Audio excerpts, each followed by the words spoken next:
క్రోధినామ సంవత్సరంలో మరి కన్యా రాశి వారి ఫలితాలు ఏ రకంగా ఉన్నాయో తెలుసుకుందాం. మరి కన్యా రాశిలోకి వచ్చే నక్షత్రాలు ఉత్తర 2, 3, 4, హస్త 4 పాదాలు, చిత్త 1, 2 పాదాలు. ఈ నక్షత్రాల వాళ్ళందరూ కూడా కన్యా రాశిలోకి వస్తారు. మరి లెటర్స్ చూద్దాం. ఎవరికైతే నక్షత్రాలు డేట్ ఆఫ్ బర్త్ తెలియని వాళ్ళు ఉంటారు కదా, వాళ్ళు నేమ్ స్టార్టింగ్ లెటర్తో కూడా రాసుల్ని చూసుకుంటూ ఉంటారు. వాళ్ళకి విషయానికి వస్తే స్టార్టింగ్ లెటర్ టో, పా, పి, పు, షం, నా, పా, పే, పా, పో. ఇప్పుడు ఇక్కడ ఏం లెటర్స్ వచ్చాయి? టీ లెటర్, ఓకే, టో, పా అంటే పీ లెటర్, పు, షం, నా. మోస్ట్లీ పీ లెటర్ డామినేటింగ్గా ఉంది కదా, టీ లెటర్ కూడా డామినేటింగ్గానే ఉంది. టీ, పీ లెటర్స్ అనమాట. తెలుగులో అయితే చెప్పుకున్నాం టో, పా, పీ, పు, షం, నా, పే, పో. ఈ లెటర్స్తో నేమ్ స్టార్ట్ అయ్యే వాళ్ళందరూ కూడా కన్యా రాశి. మరి కన్యా రాశి వారికి ఈ క్రోధినామ సంవత్సరంలో ఆదాయం 5, వ్యయం 5, రాజ్యపూజ్యం 5, అవమానం 2. మరి కన్యా రాశి వారికి ఒక రకంగా చూస్తే ఈ క్రోధినామ సంవత్సరం అనుకూలమైన ఫలితాలు ఉన్నాయని మనం చెప్పుకోవచ్చు. ముఖ్యంగా ఏప్రిల్ మాసంలో కొన్ని ఫైనాన్షియల్ ట్రాన్సాక్షన్స్ ఇవన్నీ కూడా డల్గా ఉన్న మే 2వ తారీఖు నుంచి చాలా వరకు ఆర్థిక విషయాలు కానీ, స్థిరాస్తి ఎవరైనా కొనుక్కోవాలనుకున్నా కానీ, వివాహం కాని యువతి యువకులకు వివాహ ప్రయత్నాలు కానీ, ఇవన్నీ కూడా సత్ఫలితాలను ఇచ్చే దిశలో ప్రయాణం చేస్తాయి. స్థిరాస్తులు కానీ, వివాహం కానీ, గృహంలో శుభకార్యం కానీ, ఇవన్నీ కూడా. అండ్ ఉద్యోగ ప్రయత్నాలు ఎవరైతే చేస్తున్నారో వాళ్ళందరికీ మే, జూన్ మాసాలన్నవి కొంత అనుకూలంగా ఉన్నాయి. అంటే జాబ్స్, గవర్నమెంట్ జాబ్స్ కానీ, ప్రైవేట్ జాబ్స్లో కాంపిటేటివ్ ఎగ్జామ్స్ రాస్తున్న వాళ్ళు, సాఫ్ట్వేర్ రంగంలో ఉద్యోగాల కోసం ప్రయత్నం చేస్తున్న వాళ్ళు, బ్యాంకింగ్, అకౌంట్ రంగము, వైద్య రంగము ఏదైనా పర్వాలేదు, వాటిల్లో వీళ్ళందరికీ కూడా మే మాసం అన్నది అనుకూలంగా ఉంది కన్యా రాశి వారికి. ఇక కుటుంబ పరిస్థితులు కొంత వ్యతిరేకంగానే ఉన్నాయి. క్రోధినామ సంవత్సరంలో ఫ్యామిలీ అఫైర్స్ ఏవైతే ఉన్నాయో కొన్ని చిక్కులు, చికాకులు, అండ్ ఆల్రెడీ వివాహం అయిన వాళ్ళకి భార్యాభర్తల మధ్యలో చిన్న చిన్న మనస్పర్ధలు ఇవన్నీ కూడా ఉండే పరిస్థితి ఉంది. కానీ కన్యా రాశి వారికి అదృష్టం వెనకే ఉందని చెప్పుకోవచ్చు. ముఖ్యంగా గురుబలం పెరుగుతోంది ఇక్కడ మే మాసం నుంచి మీకు. అలాగే శని బలం ఆల్రెడీ క్రోధినామ సంవత్సరంలో మీకు ఉంది కాబట్టి 2 గ్రహాల యొక్క పాజిటివిటీ మరి కన్యా రాశి వారికి చక్కగా ఉండడం వల్ల, మరి తామ్రమూర్తిగా శని సంచారము, అలాగే రజితమూర్తిగా గురు సంచారము ఉంది కాబట్టి చాలా వరకు అనమాట మీకు అనుకూలమైన ఫలితాలు ఉన్నాయి కన్యా రాశి వారికి.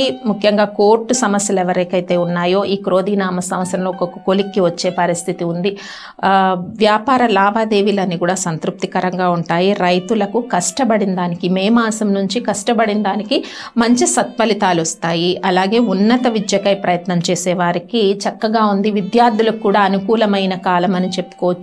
ముఖ్యంగా హౌస్ వైఫ్స్ ఎవరైతే ఉన్నారో, గృహిణులు, వారు కొంచెం కుటుంబంలో చెప్పుకున్నాం కదా, భార్యాభర్తల మధ్య చిన్న చిన్న మనస్పర్ధలు, చికాకులు, చిక్కులు ఉంటాయి. కానీ అదృష్టం ఉంది, దైవ బలం కూడా ఉంది కాబట్టి దాన్ని మీరు చక్కగా ఈజీగా ఈ ప్రాబ్లమ్స్ అన్నిటినీ కూడా మీరు సాల్వ్ చేసుకునే పరిస్థితులే ఉన్నాయి. అది ఒక స్లైట్ డిస్టర్బెన్స్ లాగా అనిపిస్తుంది తప్ప పెద్ద ఇబ్బందికరమైన విషయం లేదు. మానసికంగా కొద్దిగా డిస్టర్బెన్స్ ఫీల్ అవుతాం, చుట్టూ ఉండే పరిసరాలు కానీ, ఫ్యామిలీ అఫైర్స్ కానీ గురుబలం, శని బలం ఉంది కాబట్టి ఏం పర్వాలేదు. మీరు గృహ నిర్మాణం చేయాలనుకున్న, పిల్లలకి, మీ సంతానానికి వివాహం చేయాలనుకున్న, వాళ్ళ డెవలప్మెంట్ కోసం మీరు ఏదైనా చేయాలనుకున్నా, ఇవన్నీ కూడా మీకు అనుకూలమైన సత్ఫలితాలే ఉంటాయని మనం చెప్పుకోవచ్చు. రాని బాకీలు వసూలు అవుతాయి, కష్టపడిన దానికి మంచి ఫలితాలు వస్తాయి. ఇంకా ప్రొఫెషనల్ వృత్తుల్లో ఉన్నవారికి అనుకూలంగా ఉంది, కొన్ని అవకాశాలు ఉంటాయి. అలాగే బిజినెస్ ట్రాన్సాక్షన్స్ కూడా పాజిటివ్గా ఉన్నాయి. నూతన వ్యాపార ప్రయత్నాలు, ఎవరైనా నూతనంగా వ్యాపారం ప్రారంభించుకోవాలంటే మే మాసం నుంచి ప్రారంభించవచ్చు, అనుకూల ఫలితాలను ఇస్తాయి ఈ రకంగా. అలాగే మీడియా రంగంలో ఉన్న వాళ్ళకి, రాజకీయ రంగంలో ఉన్న వాళ్ళకి కూడా అనుకూలమైన పరిస్థితులు ఉన్నాయని మనం చెప్పుకోవచ్చు. చిన్న పరిశ్రమలు నడిపే వాళ్ళకి, వీళ్ళందరికీ కూడా అన్ని రంగాల వాళ్ళకి అనుకూలంగా ఉంది కన్యా రాశి వారికి క్రోధినామ సంవత్సరం ముఖ్యంగా మనం చెప్పుకోవచ్చు. అయితే ఈ క్రోధినామ సంవత్సరంలో కొద్దిగా కుటుంబ సమస్యలు, చిక్కులు అని మనం చెప్పుకున్నాం.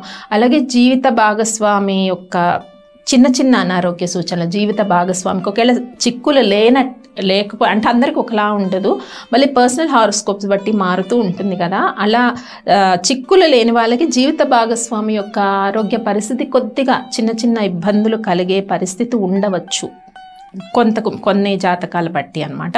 అలా ఉండే అవకాశం ఉంది. కాబట్టి కన్యా రాశి వారు చక్కగా శివారాధన చేయటము, శివ పంచాక్షరి మంత్రాన్ని చదువుకోవటము, విష్ణు సహస్రనామాన్ని చదువుకోవటం, వీటి వల్ల చక్కటి శుభ ఫలితాలు ఉంటాయి కన్యా రాశి వారికి. కాబట్టి సోమవారం శివాభిషేకం చేయండి, లేదు నెలకొకసారి మాస శివరాత్రి రోజు అయినా చక్కగా శివుడికి మహాన్యాస రుద్రాభిషేకం చేయించండి. ఈ రకంగా చేసినట్టయితే చాలా వరకు మీకు ఆ రిలీఫ్ అన్నది మీకు తెలుస్తూ ఉంటుంది. ఇంకా రాహుకేతు గ్రహాలకి కొంచెం గ్రహ జపం చేయించడము, ఆదివారం రోజు గ్రహ శాంతి చేయించడం, ఇవి చేసినట్టయితే కూడా చాలా మంచి రిలీఫ్ వస్తుంది.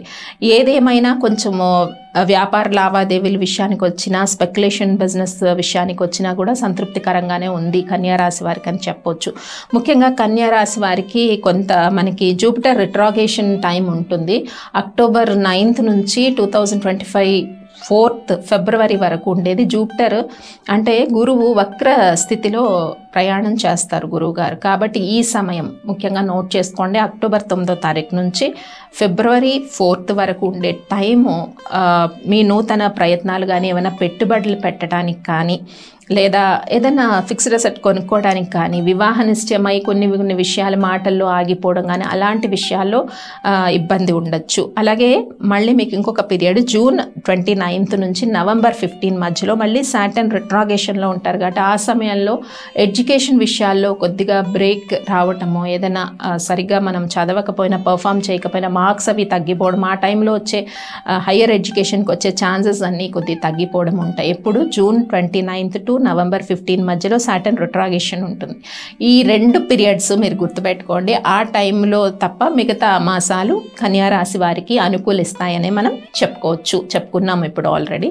కాబట్టి చేసుకోవాల్సిన పరిహారాలు ఏంటో కూడా తెలుసుకున్నాం. గృహంలో చక్కగా శుభకార్యాలు జరిగే అవకాశం ఉంది, నూతన ప్రయత్నాలు ఫలిస్తాయి, సమాజంలో మాటకు విలువ పెరుగుతుంది, మర్యాద పెరుగుతుంది. కన్యా రాశి వారికి క్రోధినామ సంవత్సరం అనుకూలమైన ఫలితాలు ఇచ్చే దిశగా ప్రయాణం చేస్తుందని చెప్పుకోవచ్చు. స్వస్తి.